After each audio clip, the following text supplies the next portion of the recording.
बिस्मिल्लाहिर्रहमानिर्रहीम। अस्सलाम वालेकुम व्यूवर्स, मैं हूं आसिफ और आप देख रहे हैं मेरा यूट्यूब चैनल कोई भी पका सकता है। उम्मीद करती हूं मेरे सारे व्यूवर्स जहां कहीं भी होंगे खैरियत से होंगे।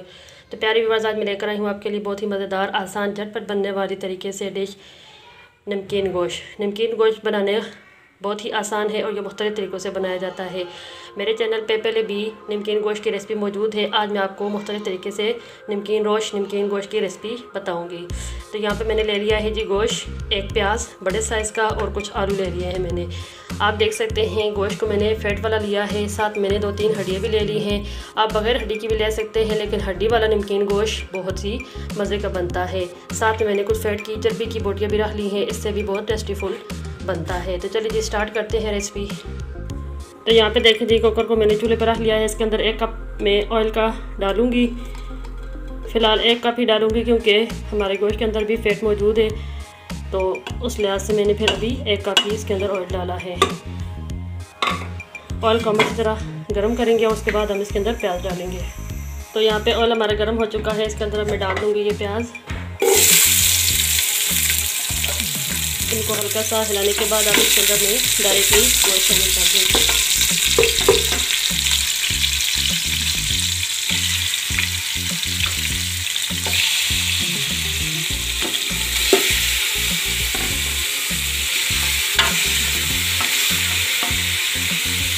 गोश्त को मैंने अच्छी तरह मिक्स कर लिया है। इसके साथ मैं डाल दूँगी लहसुन और अदरक का पेस्ट, जो मैंने इस तरह फ्रेश कूट के रख लिया था। और अब इसी प्याज और लहसुन के अंदर हम इस गोश्त को 5 से 6 मिनट तक भूनेंगे, अच्छी तरह भूनेंगे, क्योंकि ये गोश्त भी अपना पानी छोड़ेगा। उसके बाद हम अगला प्रोसेस शुरू करेंगे। तो तेज़ आंच पे मैं अब इसको भून लेती हूँ अच्छी तरह। जब तक इसका कलर चेंज नहीं होता तब तक हमने इसको भूनते रहना है। देखिए जी, यहाँ पे 5 से 6 मिनट हो चुके हैं गोश्त को इसी तरह मैंने भूनते हुए। तो देखिए गोश्त में भी जो पानी छोड़ा था वो भी खुश्क हो चुका है।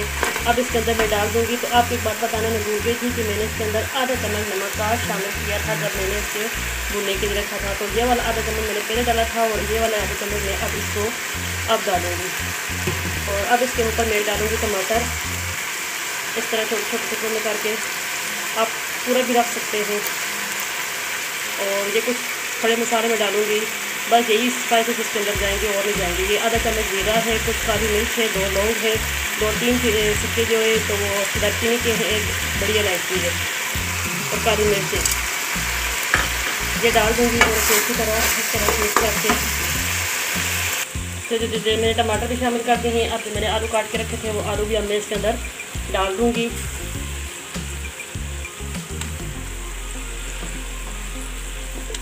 और अब इसकी गलने के हिसाब से मैं इसके अंदर पानी डाल दूँगी। तो तकरीबन 2 गिलास पानी मैं इसके अंदर डालूँगी, क्योंकि हमने इसको बहुत अच्छी तरह से टेंडर कर लेना है, गाल लेना है। तो अब इसके अंदर मैं पहले 2 गिलास के रही थी, तो अब तकरीबन 2.5 गिलास इसके अंदर मैं पानी से डालूँगी। और अब इसके ऊपर हम ढक्कन लगा के सीटी लगा के हम तकरीबन 15 मिनट तक इसे कुक कर लेंगे। और इसके अंदर से जितना आपको चाहिए आप उतना शोरबा छोड़ें और इसकी ग्रेवी तैयार कर लें। तो अब इसको मैं ऊपर ढक्कन लगाती हूँ और 15 मिनट इसको मैं प्रेशर पे पका दूँगी। तो यहाँ पे हो गए हैं जी गोश्त को पकते हुए तकरीबन 25 मिनट हो चुके हैं।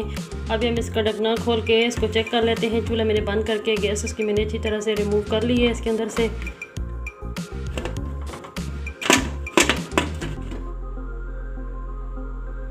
तो तकरीबन 5 मिनट ये चूल्हा बंद होने के बाद भी ऐसे ही पड़ रहा है। तो देखें माशाल्लाह इसकी कितनी अच्छी लुक आई है। आपको बता दूं कि 15 मिनट होने पर मैंने इसका ढक्कन उतारा था, तो अभी इसके अंदर गोश्त के अंदर पानी भी मौजूद था और गोश्त भी हमारा भी सख्त था। इसलिए फिर मैंने 10 मिनट इसको और सीटी लगा के और इसके अंदर मैंने 3 हरी मिर्चें इसी तरह डंठल के साथ ही पूरी डाल दी थी। बाकी इसके अंदर मैंने वही वाले मसाले जो आपको पहले दिखाए थे वही वाले डाले हैं। तो देखिए जी माशाल्लाह हमारा बहुत ही ज़बरदस्त, बहुत ही मज़ेदार। बाकी इसके अंदर ये जो कलर आया है ये टमाटर से आया है या गोश्त के अपने पानी से आया है। बाकी इसके अंदर मैंने हल्दी। देखिए जी माशाल्लाह हमारा बहुत ज़बरदस्त, बहुत ही मज़ेदार, डिलीशियस सा हमारा नमकीन गोश्त बनकर तैयार हो चुका है। ये मैंने बहुत ही आसान तरीके से आपको बनाना सिखाया है। वैसे भी डिश एक ही होती है और मुख्तलिफ़ तरीक़ों से बनाई जाती है। पहले मैंने आपको दूसरा तरीका बताया था, अब दूसरा तरीका बताया। आप जिस तरीके से बनाना चाहे बनाएं, लेकिन लाजमी एक दफ़ा ये सब ट्राई करें। इसमें ज़्यादा स्पाइसेस नहीं जाते, लेकिन ये बहुत मज़े का, बहुत टेस्टी बनता है। बहुत ही जल्दी और बहुत आसान तरीके से बनाया जा सकता है। आखिर में सबसे रिक्वेस्ट है कि प्लीज़ मेरी वीडियोस को पूरा देखा करें, मेरे वीडियोस को लाइक करें, मेरे चैनल को सब्सक्राइब करें और मेरी वीडियोस को आगे भी शेयर किया करें। तो इंशाल्लाह बहुत जल्द एक और अच्छी सी वीडियो लेकर आऊँगी। तब तक के लिए मुझे इजाज़त दें। फ़ी अमानिल्लाह, अल्लाह हाफ़िज़।